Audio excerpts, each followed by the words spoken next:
Hi friends, welcome to தேனெல்லி சமையல். அரை cup பச்சை பயிறு, கொஞ்சம் பீட்ரூட் இருந்தால் போதும். சிம்பிளான முறையில் நல்ல ஒரு ஹெல்த்தியான லஞ்ச் பாக்ஸ் ரெசிபி எப்படி செய்யுதுன்னு பார்த்துடலாம். வாங்க வீடியோக்குள்ளே போகலாம். அதுக்கு ஃபஸ்ட்டு ஸ்டவ் ஆன் பண்ணி ஒரு கடாயை அடுப்பில் வச்சுட்டு அரை கப் அளவுக்கு பச்சை பயிறு இல்லைன்னா பாசி பயிறுன்னு சொல்லுவாங்க, அதை எடுத்துக்கோங்க. எடுத்து நல்லா வறுத்தெடுத்துக்கோங்க. பயிர்லேருந்து நல்ல ஒரு ஸ்மெல் வந்து லைட்டாக கலர் மாதிரி வர வரைக்கும் வறுத்தெடுத்துக்கோங்க. நல்லா இந்த அளவுக்கு வறுபட்டதுக்கப்புறமா இதை அப்படியே எடுத்து மாற்றி வச்சுக்கலாம். இப்போ ஒரு குக்கர் அடுப்பில் வச்சுட்டு தேவையான அளவு எண்ணெய் சேர்த்துக்கோங்க. எண்ணெய் நல்லா காஞ்சதுக்கப்புறமா இதோட 1 டேபிள் ஸ்பூன் அளவுக்கு கடுகு நல்லா வெடித்து வந்ததுக்கப்புறமா கொஞ்சம் வெள்ளை உளுந்து, கூடவே கொஞ்சம் கருவேப்பிலை இலைகளையும் சேர்த்து நல்லா தாளிச்சிக்கோங்க. இதோட ஒரே ஒரு மீடியம் சைஸ் வெங்காயம் எடுத்து குட்டி குட்டியாக கட் பண்ணி வச்சுருக்கேன், அதை இதோட சேர்த்துக்கோங்க. நீங்கள் பெரிய வெங்காயத்துக்கு பதிலாக சின்ன வெங்காயம்னான்னு சேர்த்துக்கோங்க, டேஸ்ட் நல்லாயிருக்கும்.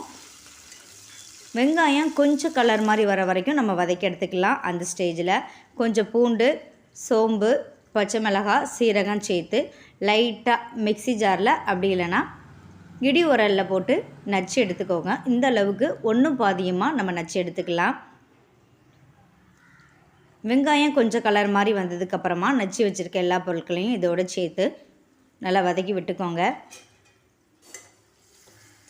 இந்த மாதிரி இடி உரலில் இடித்து சேர்க்கும்போது இந்த மசாலா இதுக்கு நல்ல ஒரு டேஸ்ட்டு கொடுக்கும், நல்ல ஒரு வாசனையாகவும் இருக்கும். லைட்டாக எண்ணெயிலே வதக்கி எடுத்துக்கோங்க.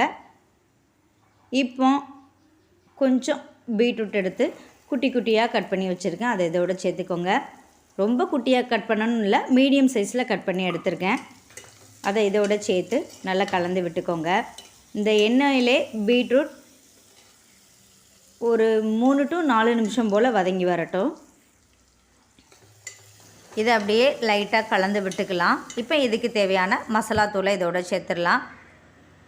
1 டேபிள் ஸ்பூன் அளவுக்கு உப்பு, 1 டேபிள் ஸ்பூன் அளவுக்கு சாம்பார் பொடி, இது கூடவே 1 டேபிள் ஸ்பூன் அளவுக்கு குழம்பு மிளகாய் தூள், காரத்துக்கு ஒரு அரை டேபிள் ஸ்பூன் அளவுக்கு மிளகாய் தூள், கொஞ்சம் கரம் மசாலா, கொஞ்சம் மஞ்சள் தூள் சேர்த்து இந்த மசாலா எண்ணெயிலே லைட்டாக பச்சை வாசனை போகிற வரைக்கும் நம்ம வதக்கி விட்டுக்கலாம். ஏற்கனவே பச்சை மிளகாய் சேர்த்து நம்ம லைட்டாக நச்சு எடுத்துருக்கோம். உங்கள் காரத்துக்கு தகுந்த மாதிரி கொஞ்சம் கூட்டி குறைச்சி சேர்த்துக்கோங்க. இப்போ இதோட 1 கப் அளவு அரிசி, அரை கப் அளவுக்கு பச்சை பயிறு எடுத்து ஒரு அரை மணி நேரம் போல் நான் ஊற வச்சுருக்கேன், அதை இதோட சேர்த்துக்கலாம். 1 கப் அளவு அரிசிக்கு 3 கப் அளவுக்கு தண்ணி சேர்த்துருக்கேன். இது சாதாரணமாக நார்மலாக சாப்பாட்டுக்கு யூஸ் பண்ணுற அரிசினால் நான் ஒரு 3 கப் அளவு தண்ணி சேர்த்துருக்கேன். பிரியாணி அரிசி சேர்க்குறதா இருந்தால் 1 கப் அளவுக்கு அரிசிக்கு 2 கப் அளவு தண்ணி சேர்த்து மீடியம் ஃப்ளேமில் 2 விசில் வச்சு எடுத்துக்கோங்க. நீங்கள் சாப்பாட்டுக்கு யூஸ் பண்ணுற அரிசி எந்த அளவுக்கு தண்ணி வைப்பீங்களோ அதுக்கு தகுந்த மாதிரி தண்ணி வச்சுக்கோங்க. 1:3 அளவு கரெக்டாக இருக்கும். இந்த ஸ்டேஜில் உப்பு காரம்லாம் செக் பண்ணிக்கிட்டு தேவையான அளவு மல்லித்தலைகளை இதோடு தூவி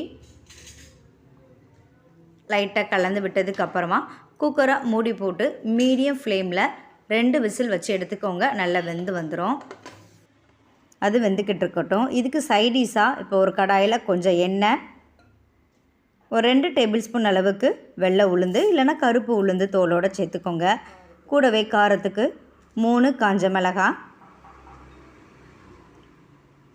ஒரு 10 பல் போல் பூண்டு, நல்ல ஒரு சில் தேங்காய் எடுத்து இந்த சைஸில் கட் பண்ணி வச்சுருக்கேன், அதையும் இதோட சேர்த்துக்கோங்க. கொஞ்சம் கருவேப்பிலை இலையிலையும் சேர்த்து நல்லா கலந்து விட்டுக்கோங்க. இந்த தேங்காய், உளுந்து எல்லாமே நல்லா கொஞ்சம் கலர் மாதிரி ப்ரௌன் கலரில் வரும், அது வரைக்கும் வதக்கி விட்டுக்கோங்க. உளுந்து சேர்த்த உடனே எல்லா பொருட்களையும் சேர்த்துடணும், இல்லைன்னா உளுந்து சீக்கிரமாக கருக ஆரம்பிச்சிடும். ஒரு சின்ன துண்டு புளி சேர்த்து இந்த எண்ணெயிலே லைட்டாக கலந்து விட்டு இப்போ ஸ்டவ் ஆஃப் பண்ணி நல்லா ஆற வச்சிடலாம். நல்லா ஆறி வந்ததுக்கப்புறமா இதை அப்படியே மிக்ஸி ஜாரில் சேர்த்துட்டு ஒரு அரை டேபிள் ஸ்பூன் அளவுக்கு உப்பு சேர்த்து நல்லா தண்ணி ஊற்றாமல் லைட்டாக தண்ணி ஊற்றி இந்த அளவுக்கு துவையெல்லாம் அரைச்சி எடுத்துக்கலாம். இது சுட சுட சாதத்தோட எல்லா வெரைட்டி ரைஸோட பழைய சாதத்தோடு சாப்பிட்றதுக்கு அவ்வளோ அட்டகாசமாக இருக்கும். குக்கரில் மீடியம் ஃப்ளேமில் 3 விசில் வச்சு எடுத்ததுக்கப்புறமா ப்ரெஷர்லாம் போனதுக்கப்புறமா ஓப்பன் பண்ணி பார்த்துக்கோங்க.